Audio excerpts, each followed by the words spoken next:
Hello and welcome to Ninja Prep. This is Kapil Goyal, your educator and mentor for PG physics. एक और practice session जिसमें हम काफ़ी सारे क्वेश्चंस को डिस्कस करने वाले हैं। मिक्स्ड प्रैक्टिस सेशन होगा जो कि आजकल मैं ले भी रहा हूँ। और ये इतने सारे क्वेश्चन करने के बाद आई होप कि आपको अब थोड़ा बहुत कॉन्सेप्ट्स अच्छे से क्लियर हो गए होंगे। क्वेश्चंस अब आपको समझ में आ रहे होंगे कि कौन सा क्वेश्चन किस तरह से सॉल्व होना है। और सबसे ज़रूरी बात, मैं क्वेश्चन कराता हूं तो उसको देखने भर से तुम्हारा काम नहीं चलेगा जब तक तुम खुद उन्हें सॉल्व नहीं करोगे। तो मेक श्योर कि प्लीज सॉल्व दीज क्वेश्चंस, है ना। इन क्वेश्चंस को सॉल्व करो जो मैं आप लोगों को प्रैक्टिस करा रहा हूं। तो चलिए स्टार्ट करते हैं आज का सेशन। पहला जो क्वेश्चन है उसमें हमें बोला गया है, according to Bohr's quantization law the angular momentum of an electron is equals to. तो एंगुलर मोमेंटम को हम एमवीआर से लिखते हैं और बोहर्स क्वांटाइजेशन थ्योरी के अकॉर्डिंग हम इसको लिखते हैं एनएच कट। ये एन लिखा हुआ है भाई, एच नहीं है। मैं लिख देता हूँ, ये राइटिंग थोड़ी सी मेरी ऐसी है तो इसको मैं एन लिख देता हूँ, एन एन। तो ये हो जाएगा एन एच अपॉन 2 पाई।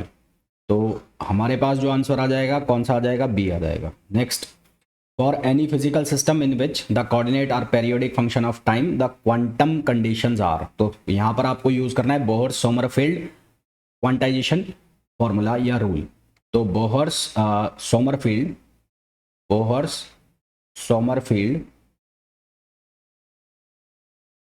Quantization rule, Bohr Sommerfeld quantization rule, ये आपको यूज करना है। तो यहाँ क्या बनेगा, ये बनेगा P, ये बनेगा DQ इक्वल्स टू, ये किसके बराबर होगा, NH। तो ऑप्शन पिक करोगे तो कौन सा ऑप्शन दिख रहा है यहाँ पर, साफ साफ दिख रहा है आपको, सी ऑप्शन इसका करेक्ट आंसर होगा। नेक्स्ट, बामर सीरीज देखो, इंफ्रारेड में जो आएगा वो आएगा पाश्चन,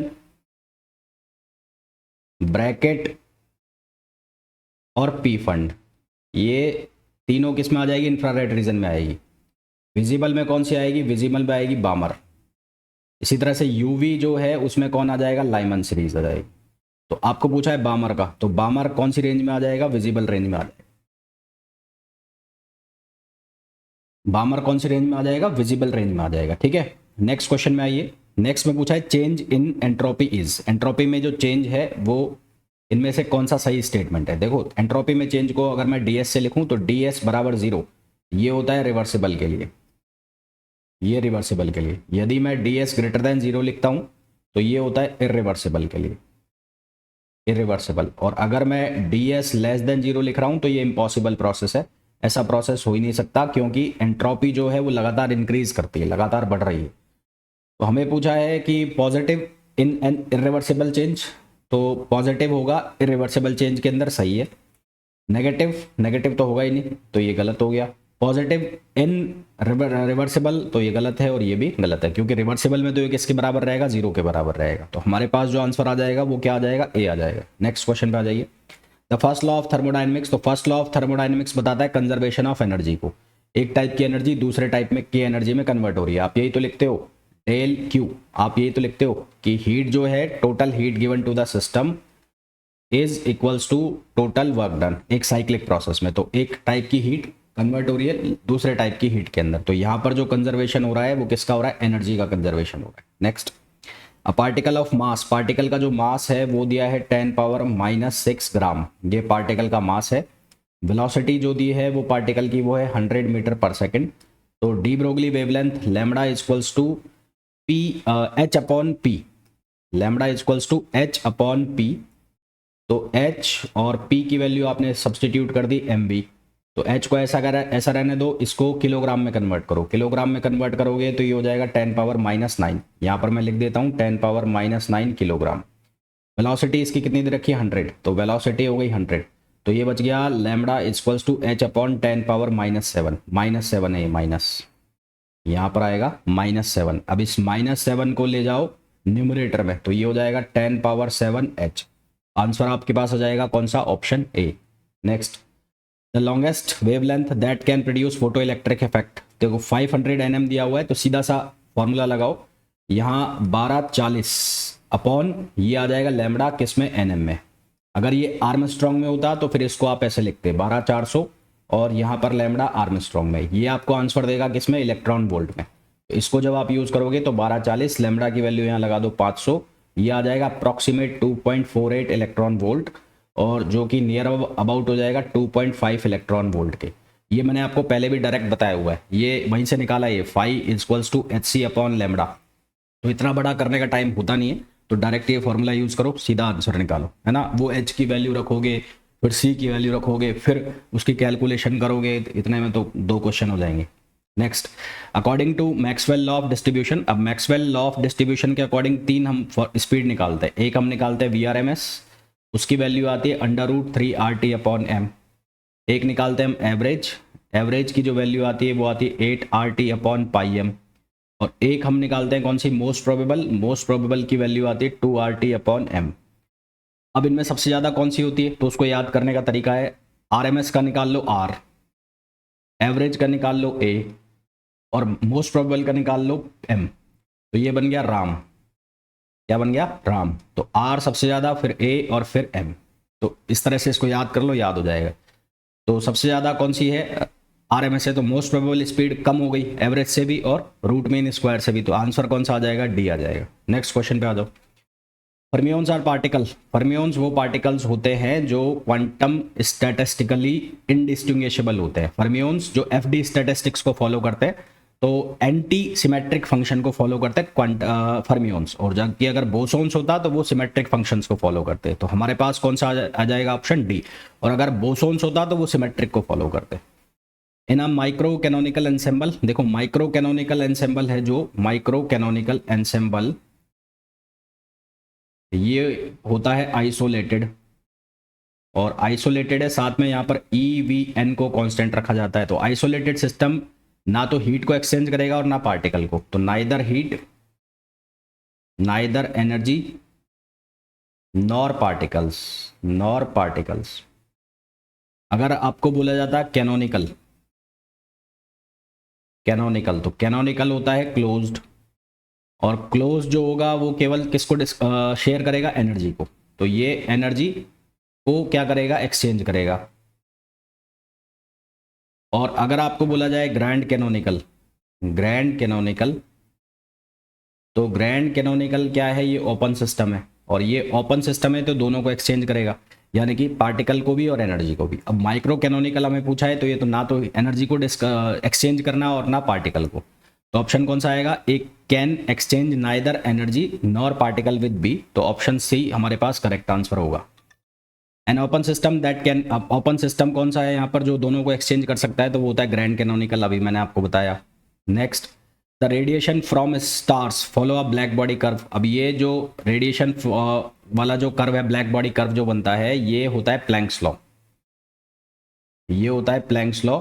और प्लैंक लॉ बेस्ड होता है BE स्टैटिस्टिक्स पर, बेस्ड ऑन BE स्टैटिस्टिक्स, यानी कि बोस आइंस्टीन स्टैटिस्टिक्स। तो इनडायरेक्टली आपसे ये पूछा है कि जो रेडिएशन कर्व जो बन रहा है वो कौन सी स्टैटिस्टिक्स के ऊपर डिपेंड कर रहा है, तो वो डिपेंड करता है बोस आइंस्टीन स्टैटिस्टिक्स, यानी कि सही आंसर जो आ जाएगा वो आ जाएगा B। Laplace equation, Laplace equation हो जाएगा कौन सा, del square psi equals to 0। If the energy of particle can either 1, 2 और 3 units with the probability 1/6, 1/3 and 1/2, तो एवरेज एनर्जी जो आएगी E एवरेज, उसको हम कैसे लिखेंगे, एल्जेब्रिक समेशन EI और PEI, ये लिखेंगे। तो एक पार्टिकल उसकी प्रोबेबिलिटी 1/6, दूसरा पार्टिकल उसकी प्रोबेबिलिटी 1/3, और तीसरा पार्टिकल उसकी प्रोबेबिलिटी 1/2। तो ये बन गया 1/6 प्लस 2/3 और प्लस 3/2। एलसीएम ले लेते हैं इसका, तो एलसीएम आ जाएगा इसका कितना, 6 आ जाएगा। तो यहाँ से बनेगा 1, यहाँ से बनेगा 4 और यहाँ से बनेगा 9, 9 और 4 13 और 1 14, जो 14/6। तो ये एवरेज एनर्जी होगी 14/6, और 14/6 जो है वो अप्रॉक्सीमेटली इक्वल आएगी 2.33 के। आंसर लमसम इसका C लगाओ, इसके नियर अबाउट आंसर जो है वो क्या आएगा, C आएगा। नेक्स्ट क्वेश्चन पे आ जाओ। At high temperature and low concentration which of the following is true for particles. High temperature और लो कॉन्सेंट्रेशन पर जो फर्मी-ड्राइक और बोस-आइंस्टीन स्टैटिस्टिक्स है वो मैक्सवेल बोल्ट्जमान में कन्वर्ट हो जाती है। रीजन बीइंग कि हाई टेम्परेचर पर पार्टिकल की एनर्जी जो उनके बीच एनर्जी लेवल्स है, एनर्जी लेवल से ज़्यादा हो जाती है, तो वो पार्टिकल जो है वो क्लासिकल स्टैटिस्टिक्स को फॉलो करता है। तो मैं यहाँ लिख भी देता हूँ, at high temperature at high temperature particle energy is higher than energy of energy levels,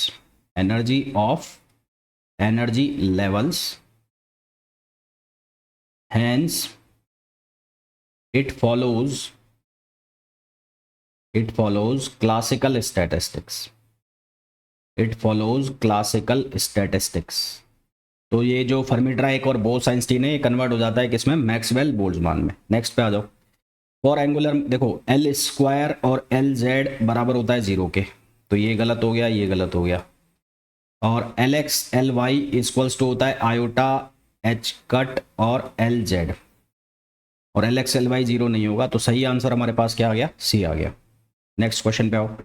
for a wave function of the form, इसका डबल डिफरेंशिएशन करना है, तो डबल डिफरेंशिएशन इसका करोगे d two x upon d x t करोगे, d x two a sine k x का, तो ये बनेगा माइनस ए, क्योंकि पहले बनेगा कॉस फिर बनेगा साइन, तो कॉस का डिफरेंशिएशन माइनस देगा, तो माइनस ए के स्क्वायर साइन के एक्स ये बनेगा. तो इसकी जो आइगन वैल्यू आएगी वो आएगी ए के स्क्वायर माइनस का, तो यहाँ पर इसके अकॉर्डिंग सही आंसर कौन सा हो जाएगा, सी हो जाएगा. नहीं फंक्शन तो इसमें चला जाएगा ना, एक मिनट.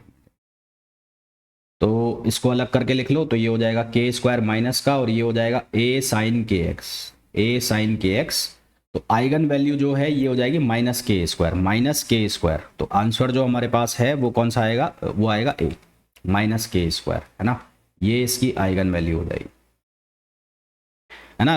हो सकता है ऑप्शन में यहाँ पर माइनस ए के स्क्वायर लिखा होता है और आप भी एक बार मेरी तरह इसको करेक्ट कर देते हैं, ऐसी सिली मिस्टेक से नहीं करनी है. फंक्शन बनाना है हमें वापस से, तो फंक्शन जो ऑपरेटर जब हम अप्लाई करते हैं, तो ऑपरेटर लेट सपोज ए ऑपरेटर है और इसको मैं साई एक्स पे अप्लाई कर रहा हूँ, तो यहाँ पर यही बनना चाहिए ए साई ए, तो ये जो ए है ये आइगन वैल्यू कहलाती है, तो यहाँ पर जो ए बनाए स्मॉल ए, ये बनाए माइनस के स्क्वायर, तो हमारे पास जो आंसर आएगा माइनस के स्क्वायर आएगा. नेक्स्ट क्वेश्चन पे आ जाओ. In hydrogen like atoms and ions what remains the same at ground state. देखो रेडियस जो है वो प्रोपोर्शनल होती है एन स्क्वायर अपॉन जेड, तो यहाँ पर एन भी बदल रहा है और जेड भी बदल रहा है. एनर्जी जो है वो प्रोपोर्शनल होती है किसके, वो प्रोपोर्शनल होती है z square over n square, तो यहाँ पर जेड और एन दोनों बदल रहे हैं. स्पीड ऑफ इलेक्ट्रॉन जो है वो प्रोपोर्शनल होती है जेड बाय एन के, और जबकि मैं एंगुलर मोमेंटम की बात करूँ तो वो बराबर होता है m v r equals to n h upon 2 pi. तो यहाँ ए की स्टेट की बात हो रही है, ग्राउंड स्टेट, तो जेड पे यहाँ पे डिपेंड नहीं कर रहा है, तो जेड पे की वैल्यू जब यहाँ पर नहीं है तो हाइड्रोजन और हाइड्रोजन लाइक एटम्स की वैल्यू सेम होगी ग्राउंड स्टेट में, तो हमारे पास सही ऑप्शन कौन सा आ जाएगा, सी आ जाएगा. Next the matrix 1 0 0 -1 will gives eigen value, तो इसका ट्रेस निकाल लो, तो इसका ट्रेस जो आएगा वो आएगा 0, और उसको आइगन वैल्यू के सम के बराबर कर दो. फिर इसका डिटर्मिनेट निकाल लो, तो डिटर्मिनेट इसका कितना आएगा -1, और ये बराबर हो जाएगा λ1 λ2 के, तो ये पहला ऑप्शन तो गलत हो गया, ये भी गलत हो गया. अब यहाँ पर अगर आप प्लस माइनस आयोटा रखते हो तो ट्रेस तो सेटिस्फाई हो जाएगा, पर जैसे ही आप आयोटा स्क्वायर करोगे, है ना, तो अगर आप रखते हो माइनस आयोटा और इनटू आयोटा करते हो तो ये वैल्यू आएगी +1, जबकि आपको चाहिए कौन सी, -1, क्योंकि आयोटा स्क्वायर क्या वैल्यू देगा, -1 देगा, तो इसका मतलब ये भी कट गया. तो आपके पास कौन सा ऑप्शन रह जाएगा, -1 को +1 से मल्टीप्लाई करोगे तो -1 आएगा, तो आंसर आपके पास कौन सा हो जाएगा, सी हो जाएगा. Next if a normalized wave function for a state is given by, तो स्टेट जो हमें गिवन है वो है A e power iota alpha, इसका ट्रांसपोज कंजुगेट निकालोगे तो वो बनेगा A e power minus iota alpha.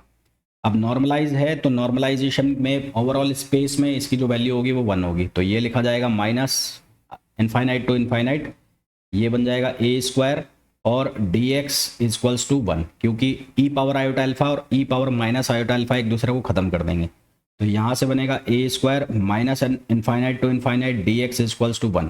अब क्योंकि पूरे स्पेस के लिए अगर मैं इसको निकाल रहा हूँ तो ये डिफाइन नहीं होगा, क्यों, क्योंकि यहाँ पर इनफाइनाइट वैल्यू दे देगा, हमारे पास कोई लिमिट है नहीं, तो पूरे स्पेस के लिए क्या हो जाएगा, अनडिटरमाइंड फंक्शन हो जाएगा, तो ये क्या हो जाएगा, अनडिटरमाइंड फंक्शन. आंसर जो हमारे पास आ जाएगा वो कौन सा आ जाएगा, डी आ जाएगा. Next for a quantum mechanical harmonic oscillator, तो उसके लिए जो फॉर्मूला हम लिखते हैं n+1/2 और एच कट ओमेगा। तो यहाँ से ई प्रोपोर्शनल बन रहा है एन के, तो सही आंसर हमारे पास आ जाएगा बी।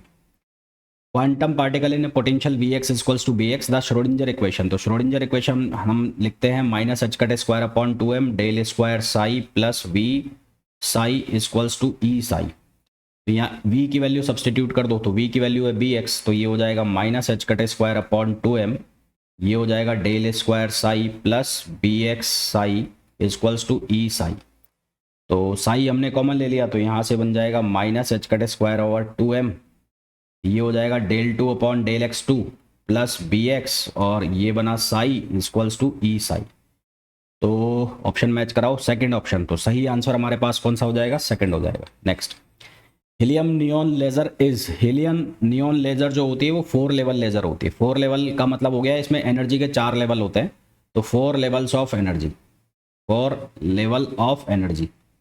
4 लेवल ऑफ एनर्जी में पहला होता है ग्राउंड स्टेट, पहला जो होता है वो होता है ग्राउंड स्टेट। दूसरा जो होता है हमारे पास वो होता है lower excited state, lower excited state. तीसरा जो हमारे पास होता है वो होता है अपर एक्साइटेड, और फोर्थ जो होता है हमारे पास वो होता है highest excited, highest excited state. तो आंसर तो मैंने बता ही दिया है, तुम्हें कौन सा आएगा, सी आएगा। नेक्स्ट, इंटरनल एनर्जी, ये कहते हैं इसको जूल्स लॉ। तो जूल्स लॉ, तो अकॉर्डिंग टू जूल्स लॉ जो इंटरनल एनर्जी है वो प्रोपोर्शनल होती है टेम्परेचर के। ये टेम्परेचर कौन सा होता है, एब्सोल्यूट टेम्परेचर, एब्सोल्यूट टेम्परेचर। तो जूल्स लॉ ये कहता है कि जो इंटरनल एनर्जी है वो फंक्शन होती है केवल टेम्परेचर का। तो हमारे पास आंसर आ जाएगा कौन सा, c. Next, Rydberg constant r infinite. तो रेडबर्ग कांस्टेंट की जो वैल्यू है वो लिखी जाती है me⁴ upon 8 epsilon not square h³ ये वैल्यू लिखी जाती है, याद करनी पड़ेगी। तो आंसर हमारे पास कौन सा आ जाएगा, ए आ जाएगा। तो होपफुली जितने भी क्वेश्चंस मैंने आपको बताए हैं बहुत अच्छे से समझ आ गए होंगे। फिर भी कोई डाउट है तो आप पूछ सकते हैं। मिलते हैं नेक्स्ट वीडियो में, till then thank you, bye bye.